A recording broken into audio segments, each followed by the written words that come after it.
आज हम बनाएंगे बची हुई रोटी की बहुत ही टेस्टी एकदम करारा स्नैक जो कि बहुत ही आसान है बनाना और खाने में उतना ही ज़्यादा टेस्टी है।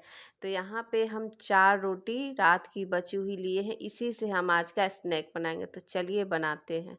तो यहाँ पे देखिए, बनाने के लिए सबसे पहले हम एक जार लिए हैं और इस जार में अब हम यहाँ पे लिए हैं मिर्ची, हरी मिर्ची, थोड़ा सा अदरक और थोड़ा सा लहसुन।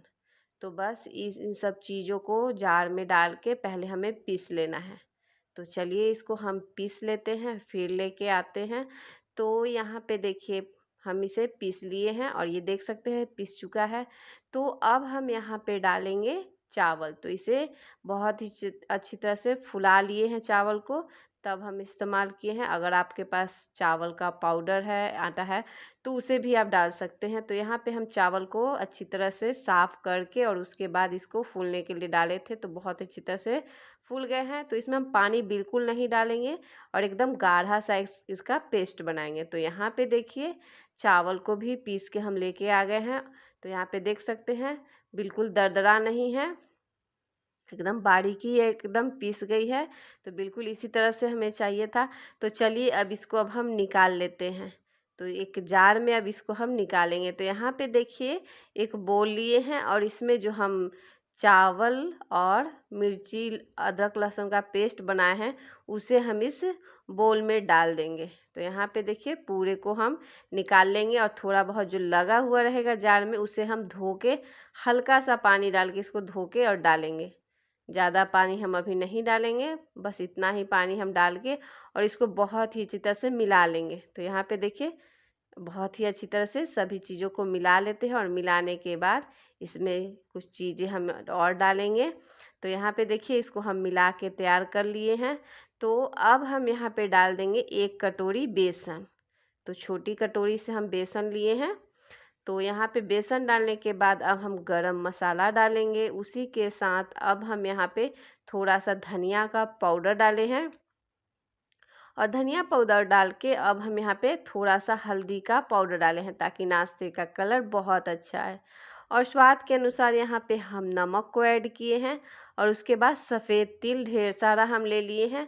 और इन सब को डालने के बाद अब हम यहाँ पे थोड़ा सा पालक को इस तरह से बारीकी एकदम काट के लिए हैं और इन सब को डालने के बाद इसको बहुत ही अच्छी तरह से मिक्स कर लेना है।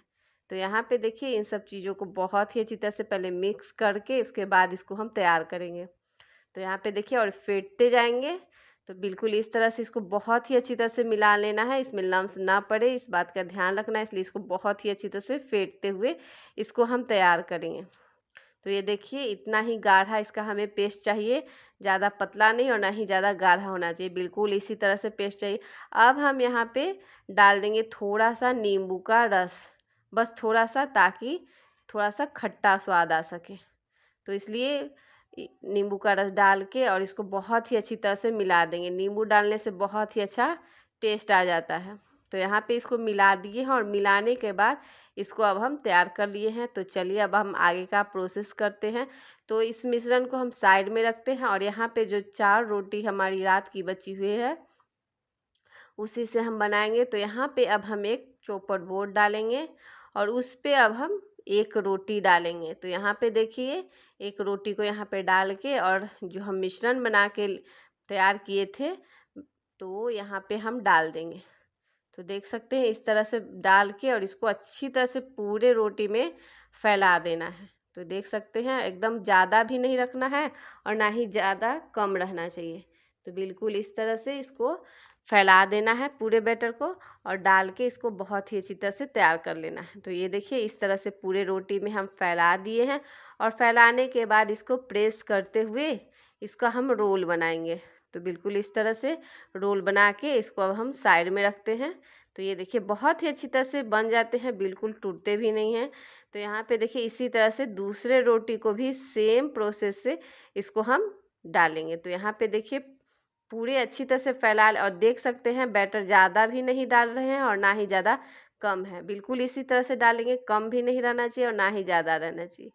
तो बिल्कुल इस तरह से दूसरे को भी सेम प्रोसेस से बना के और इसको हम तैयार कर लेंगे। तो ये देख सकते हैं कितना ज़्यादा अच्छा लग रहा है।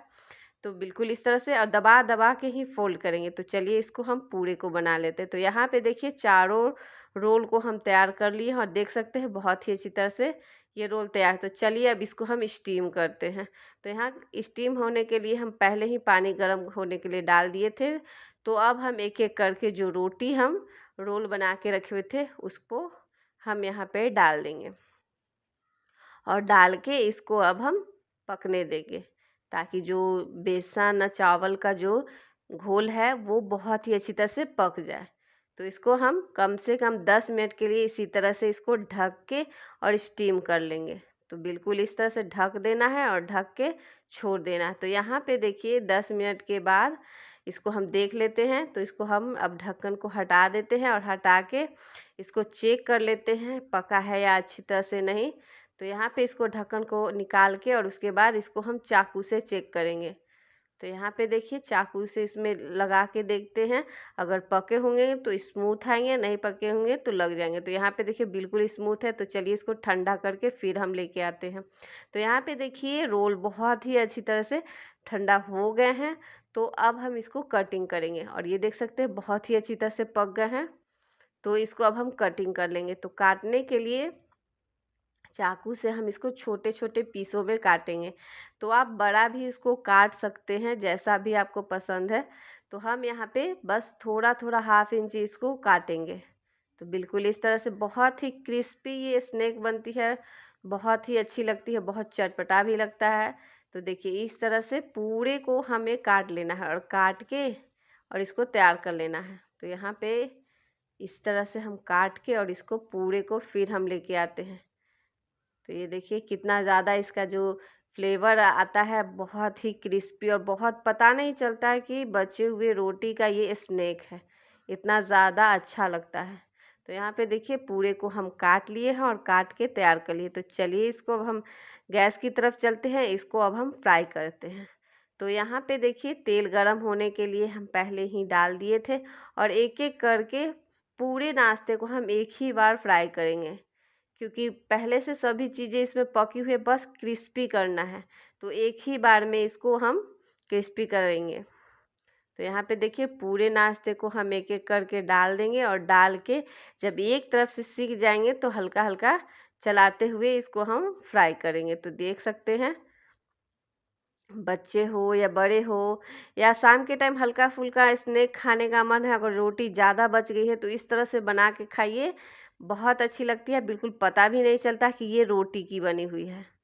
तो यहाँ पे देखिए इस तरह से हिलाते हुए इसको हम इसी तरह से क्रिस्पी करेंगे। जब एक तरफ से क्रिस्पी होगी तभी ये दूसरी साइड से इसको पलटेंगे। तो यहाँ पे देखिए उलट पलट करके और इसको क्रिस्पी होने तक इसका कलर चेंज हो जाएगा, तब तक इसको हमें फ्राई कर लेना है। तो यहाँ पे देख सकते हैं ये क्रिस्पी हो गई है और बहुत ही अच्छी इसकी कलर भी आती है, बिल्कुल अच्छी लगती है। तो यहाँ पे देखिए इसको हम चलाते हुए और अच्छी तरह से इसको क्रिस्पी करेंगे, तभी ये स्नैक बहुत अच्छी बनती है। तो चलिए इसको हम इस तरह से तैयार कर लेंगे, फिर हम लेके आते हैं। तो यहाँ पे देखिए नाश्ता बहुत ही अच्छी तरह से क्रिस्पी हो गए हैं। तो अब हम इसको निकाल लेते हैं और निकाल के इसको फिर हम इसको आप लोग को दिखाते हैं कितना ये क्रिस्पी और करारा बनता है। तो यहाँ पे इसको अब हम निकाल के और पूरे आप लोग को हम दिखाते हैं। तो यहाँ पे देखिए नाश्ता बन के तैयार हो चुका है, जो कि बहुत ही टेस्टी, बहुत ही अच्छी लगती है। और जब भी बच जाए रोटी घर में तो ये नाश्ता ज़रूर ट्राई करिए, बहुत अच्छी लगती है, बिल्कुल पता नहीं चलेगा किसी को कि ये बची हुई रोटी का स्नैक है। तो कैसी लगी मेरी रेसिपी आप लोग हमें ज़रूर बताइए। अगर चैनल पे नए हैं तो बेल आइकन के साथ ज़रूर सब्सक्राइब करिए और वीडियो को फुल वॉच करिए और लाइक करिए, सब्सक्राइब करिए। तो फिर मिलते हैं आप लोग से नेक्स्ट रेसिपी में। Thank you for watching video.